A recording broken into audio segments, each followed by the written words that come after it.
Thanks for not giving me a standing O, motherfuckers. This is the worst. It's all right. It's all right. I just wanted to smoke. You like that, don't you?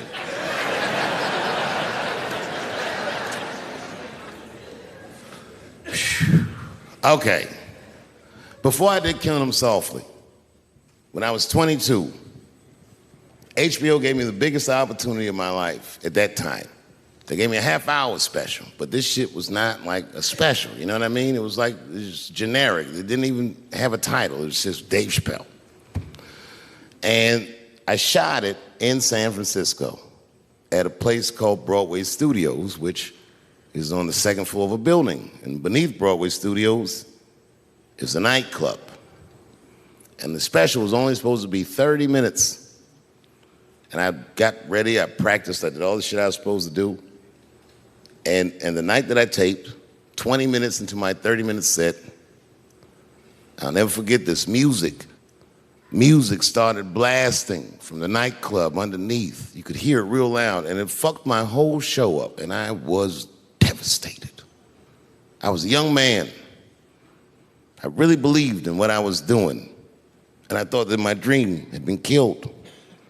So when I got off stage, I ran down the steps to the alley behind Broadway Studios and where the control trucks are parked, and I kicked that motherfucking door open, and I started yelling at all the producers. I was nobody in show business, just a guy that believed in us. I said, man, you fucked everything up. That fucking music, what the fuck were you thinking? And there was a guy who was a big-time producer, I ain't saying no names, and he stood up, and he said, hey, kid, sit the fuck down. He said, we didn't ruin anything. He said, we made a deal with that nightclub to not play music, and they didn't honor the deal. And I said, who didn't honor the deal? And he pointed to a guy. I'll never forget it. It was an old white man sitting in the Ford Taurus by himself.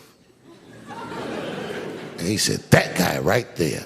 And I didn't waste no time or ask no questions. I went to that Ford Taurus, and I beat on that window, and I said, open the door, motherfucker, I want to talk to you. And that old man looked at me for 1 second and wisely drove the fuck off. And left me in the alley cussing at anybody who would listen. And 2 minutes later, literally 120 seconds later, couldn't have been any more than that, the doors of the kitchen in the alley of that nightclub underneath Broadway Studios flung open. And that old man was standing there, that same old man with reinforcements. He had 2 big goons with him, and he looked at me, and he was calm as a cucumber. He said, you, come here. I want to talk to you. I didn't know anything about the streets at this age. But I found out later in my life that these men were Russian mobsters. And I don't know what you guys know about the Russian mob, but these are the niggas that killed Denzel in Training Day.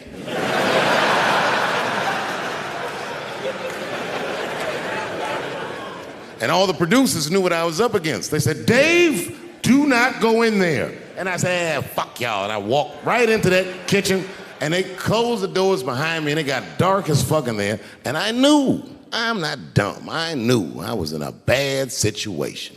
But you have to understand, I believed in what I was doing, and I didn't give a fuck. Just kept cussing at these motherfuckers, telling them how they ruined my life. And that old man couldn't believe that I was talking all of this shit. And as soon as I took a breath, he stopped me gently. He said, hey, kid, listen. Your friends lied to you.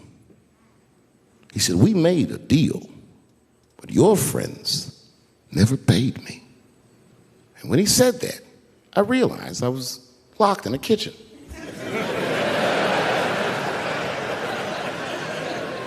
I realized he was telling the truth, which would make me wrong. And the very moment that I realized I was wrong, for the first time, I was afraid. You see, it's a funny thing if you believe you're absolutely right. You can get drunk off the feeling of how right you are. That's why gay people are so mean.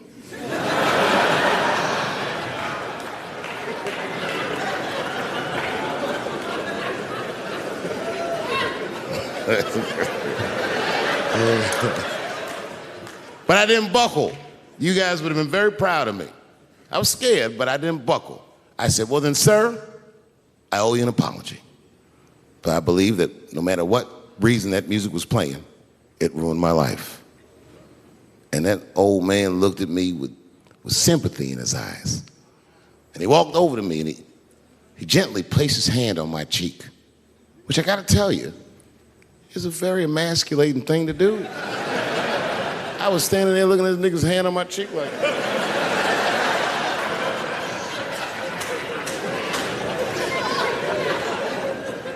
And he said, "You are a real man." And he tapped me on my cheek. Real soft. Just like that. The doors opened back up. The light from the alley flooded into the kitchen. And I just walked out alive. I lived to fight another day. And in that moment, I learned one of the most valuable lessons of my life, and I have to share it with you. And that lesson is this: in your life, in any given moment, the strongest dream in that moment wins that moment. I am a very powerful dreamer. Yeah, I'm not lying.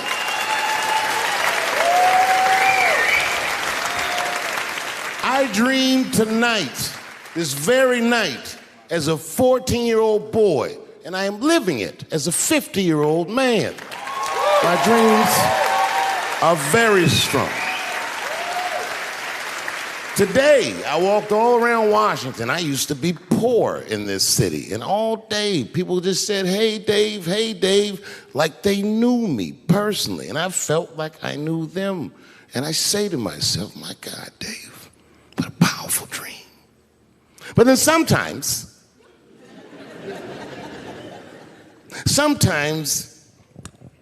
I feel regular. Just feel like myself. Maybe I'll smoke some weed and be in some nightclub and feel shy. But I'll look across the nightclub and I'll see some guy that no one's ever heard of. But this nigga worked all week and got bottle service.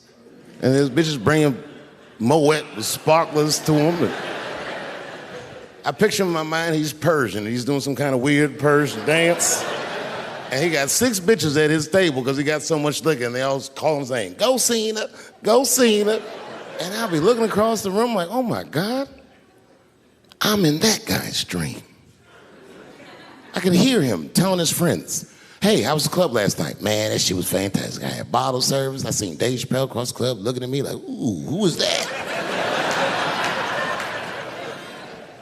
And that's the trick to life. You have to be wise enough to know when you were living in your dream. And you have to be humble enough to accept when you're in someone else's. It's why I don't judge between Will Smith and Chris Rock, because you guys look at them as big ideas, but I look at them as fellow dreamers. I can't judge between them because I see myself in both of them. I am Will Smith. I am the man that cannot take it anymore and will slap the shit out of the next person that says a crossword to me or somebody that I love. And I am Chris Rock. I am the man that can get slapped in front of the whole world and keep my composure so I don't fuck anything up. That is what men do. Men make boundaries. Men enforce boundaries, and men test boundaries. And no man tests more boundaries than a trans man.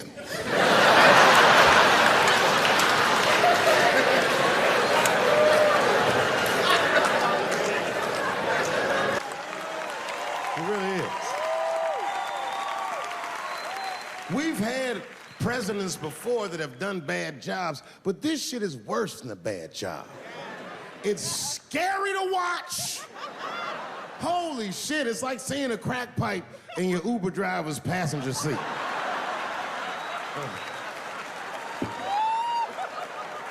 The fuck is wrong with this guy? Yo, he is lunching, nigga. I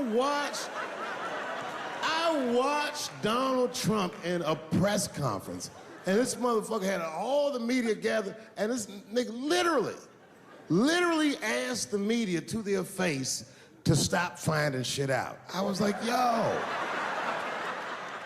this motherfucker is bugging. And then, I'm not even making this up, his lips started sweating.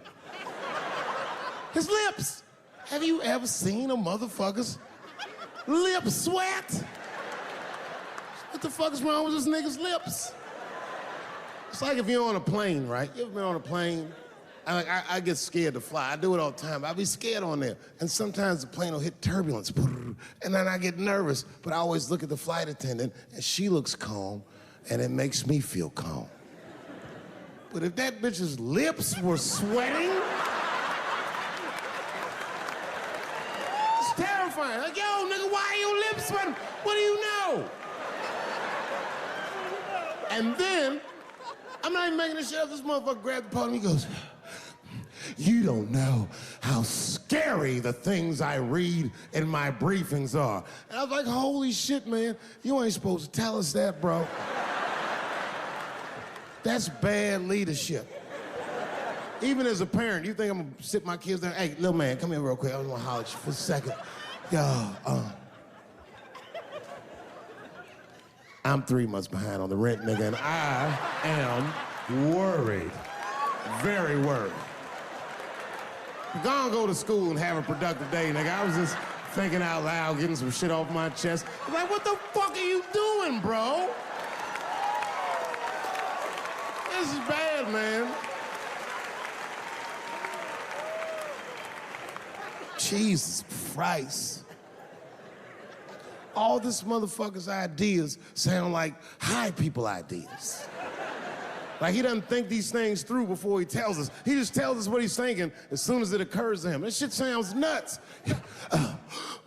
I'm gonna go to China and I'm gonna get those jobs from China and bring them back here to America. For what, nigga? So iPhones can be $9,000? Leave that job in China where it belongs. None of us want to work that hard. What the fuck is he thinking? I want to wear Nikes. I don't want to make them shits. What the fuck are you doing? Stop trying to give us Chinese jobs. I am going to bring back coal. Coal? I'm not even exaggerating. I have never in my life even seen a fucking lump of coal. I honestly don't even know what coal is for. If you're gonna have motherfuckers digging around in the dirt looking for shit, find me some truffles, nigga. That's what I'm about. And these truffle prices are getting out of control. If it gets any worse, I'm gonna be back down to regular butter like everybody else. Terrible, terrible job. This motherfucker hit North Korea with rap battle threats. Fire and fury, like, yo! Yo, what are you doing?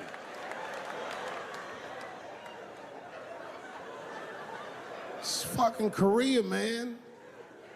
Kim Jong-un is a scary motherfucker. He might be as crazy as Trump. Some scary shit. And if you one of them naive motherfuckers that thinks that a war with Korea is gonna be easy, then you don't play Call of Duty at 3 a.m. like I do. Because that's when the Koreans play. Fucking 8-year-old Korean kid took out my whole goddamn platoon last night.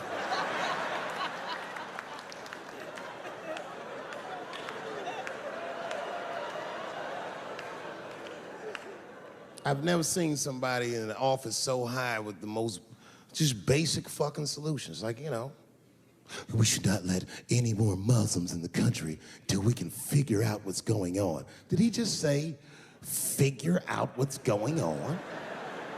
Who doesn't know how to do basic math? Let's count it out, okay? There's been 17 mass shootings in the United States. 4 of them were done by Muslims. None of those 4 Muslims were from any of the 7 countries in your stupid ass original band.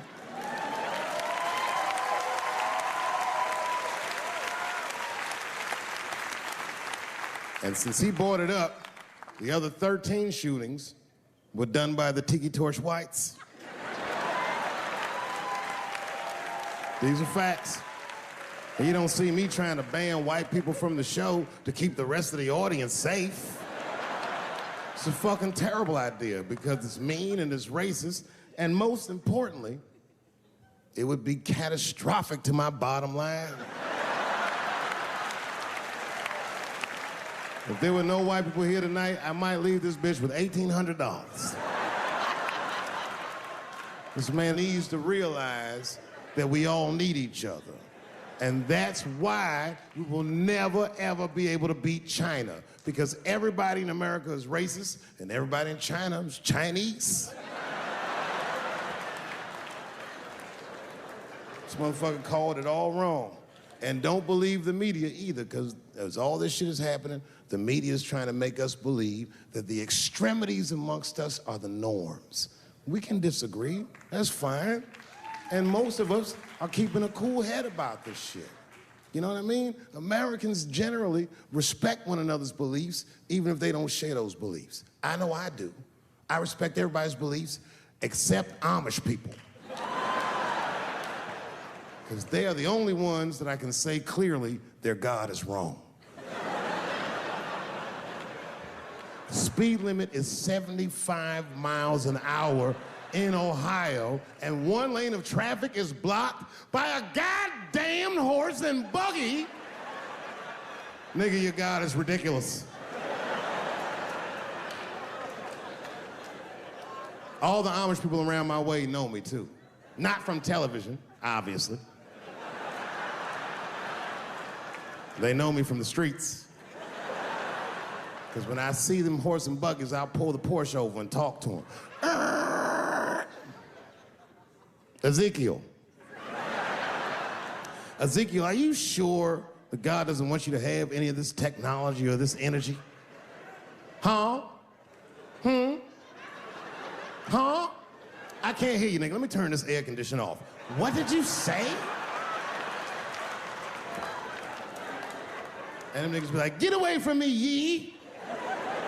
Ye tried to tempt me like the devil. Devil? Nah, bro, I'm trying to put you on to the game, Zeke. It's a big world out here, nigga. I just went 25 miles in 30 minutes. That's a day's journey for you. You don't even know what the weather's gonna be tomorrow, do you? I do. You don't even know that there's a valuable Pokemon right on your shoulder. Ta-ta! Then I drive away. Huh? Oh, my vape pen?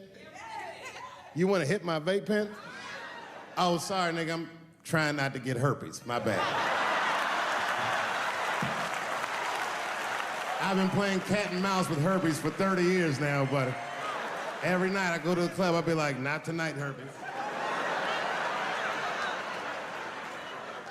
No disrespect, I'm not saying you have herpes, I'm just saying 1 out of 5 people do. So let's just all be careful around this motherfucker and make sure that we leave with the lips we came with.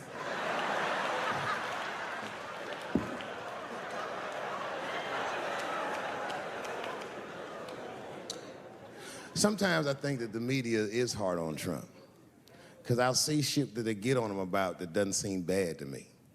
I mean, a nigga got on Trump about not staying in the White House enough. Who gives a fuck? This motherfucker was rich. Used to shit in a gold toilet. It's true. I don't know if you've ever been to the White House. It looks like a very nice place to work, but I wouldn't want to live in that Scooby-Doo ass house either. That shit's terrifying looking. Imagine you trying to jerk off in the crib and Abraham Lincoln's just looking at you like...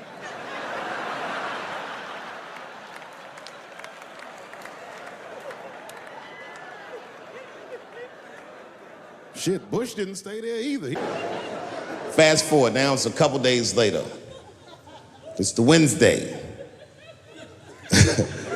For the Thursday, that's Thanksgiving, and I'm in a totally different bar. And this bar, trust me, it's not a nice place.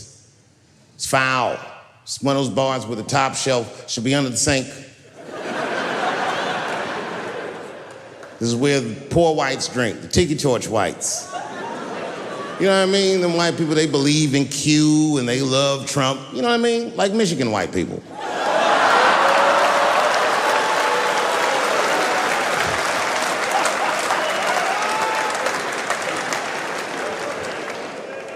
I remember I was at this bar one time. This is that kind of bar it is. I was in there one time, I was fucked up. And I turned around to everybody in the bar, I go, hey everybody, I'm gonna buy everyone in the bar around the drinks. And all the motherfuckers was like, hoorah! And the bartender knew I was drunk, so she pulled me aside. Miss Chapelle, are you sure about that? That's going to be $16.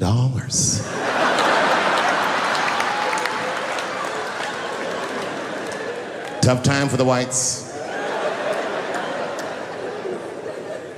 And this was a holiday weekend, you know what I mean? These motherfuckers was having a rootin' tootin' time. They was in there partying, making all them noises. Woo! Ow! Yow! You know all them noises white people make before lynching? They was doing all that shit.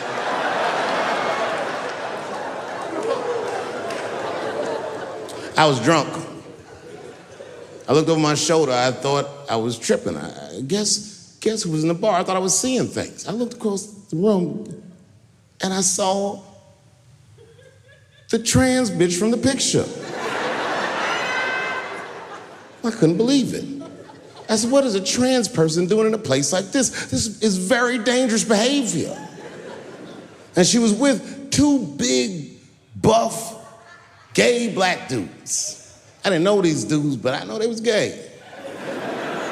If they had a dick in their mouth, they wouldn't look any gayer than they did just sitting there. They had 1980s gay face. You know what that is? Remember in the 80s when gay people looked surprised all the time?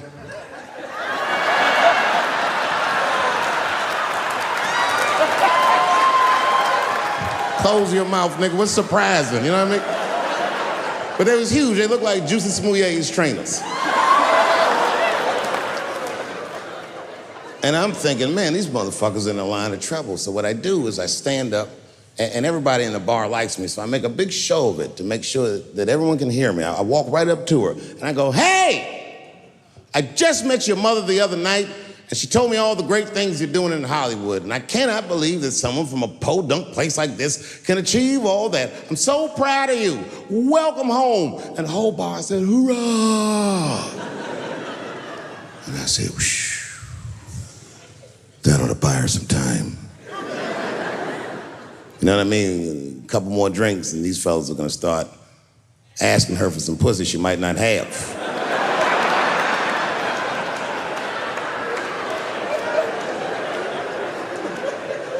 And she was very gracious.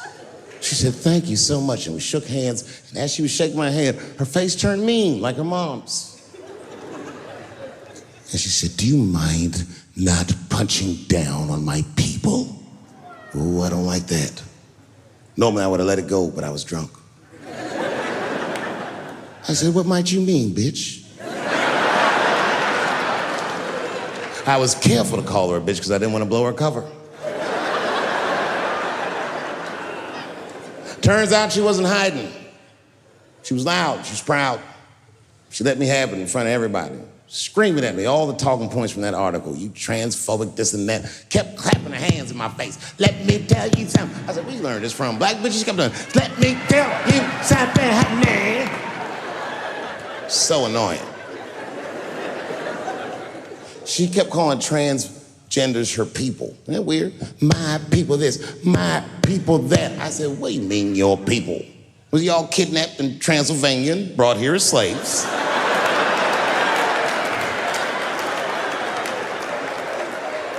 She said, my people have struggled for decades, honey. Decades. And I looked at them gay black dudes like, is there anything you niggas need to tell this bitch? Clifford.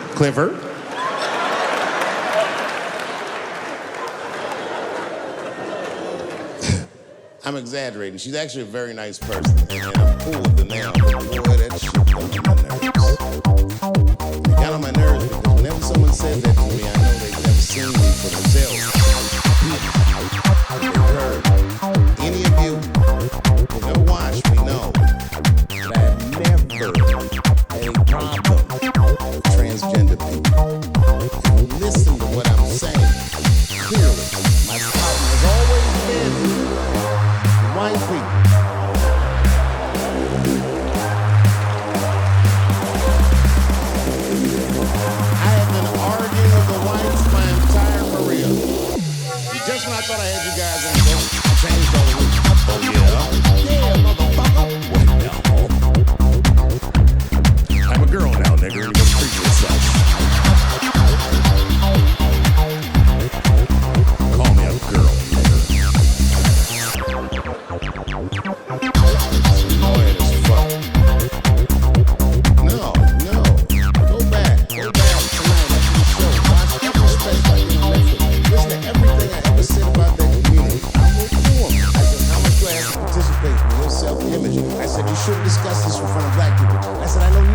and then wear high heels just to feel safe. I asked you, why is it easier for Bruce Jenner to change his gender than it is for Cassius Clay to change his name?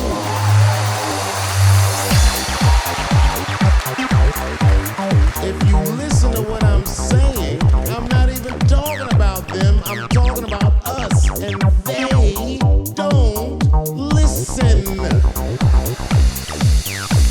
Very annoying. And they've canceled people that are more powerful than me. Canceled J.K. Rowling. J.K. Rowling wrote all the Harry Potter books by herself. She sold so many books of Bible words about her. And they canceled her because she said in an interview, and it's not exactly what she said, but effectively she said, trans community got mad and shit. They started on her church. I don't even know what the fuck that was. But I know that trans people make up words to win arguments. So I looked it up. TERF is an acronym. Stands for Trans Exclusionary Radical Feminists. This is a real thing. This is a group of women that hate transgender. They don't hate transgender women, but they look at trans women the way we blacks might look at blackface. It offends them. Like, oh, this bitch is doing an impression of me.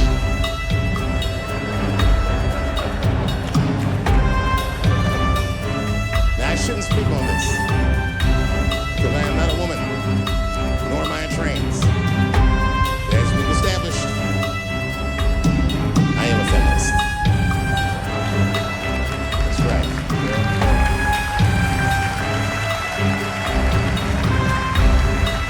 I'm Team TERF. I agree. I agree, man. Gender is a fact. You have to look at it from a woman's perspective. Look at it like this. Caitlyn Jenner, who I've met, wonderful person. Caitlyn Jenner was voted Woman of the Year. Her first year as a woman. Ain't that something? Beat every bitch in Detroit. She's better than all of them. Never even had a period. Ain't that something? Oh, I'd be mad as shit if I was a woman. I'd be mad if I was me. If I was in a BET Awards sitting there and they're like, and the winner for Nigger of the Year, Eminem, my man.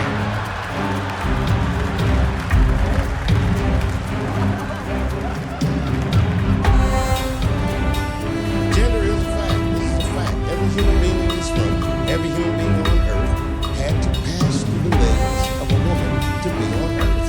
That is a fact. Now,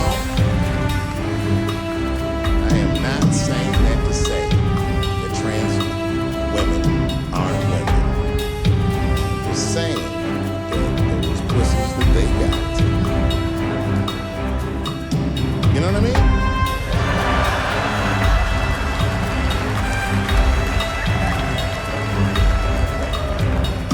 I'm not saying it's not pussy, but that's like beyond pussy or impossible pussy. You know what I mean? It tastes like pussy. That's not quite what it is it? It's not blood, that's beet juice.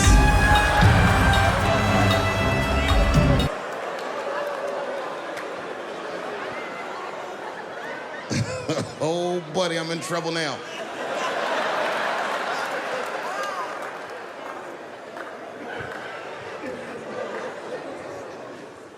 Before I go, I want to share this story with you because it's important to this point. I want your community to know that one of the coolest people I ever met was a transgender woman. And this is not a man that I knew that became a woman. This woman was trans when I met her. Lived in San Francisco. Daphne Dworman is her name.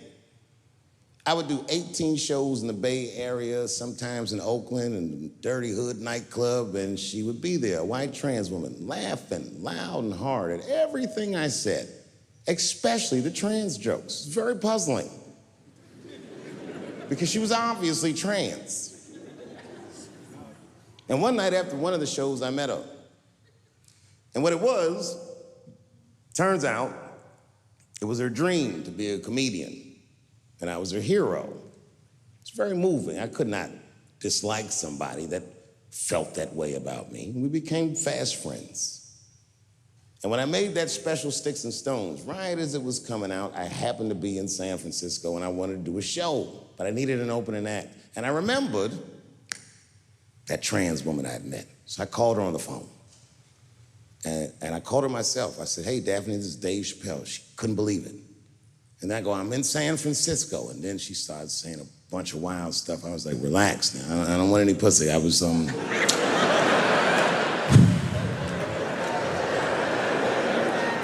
was calling because I'm doing a show and I need an opening act.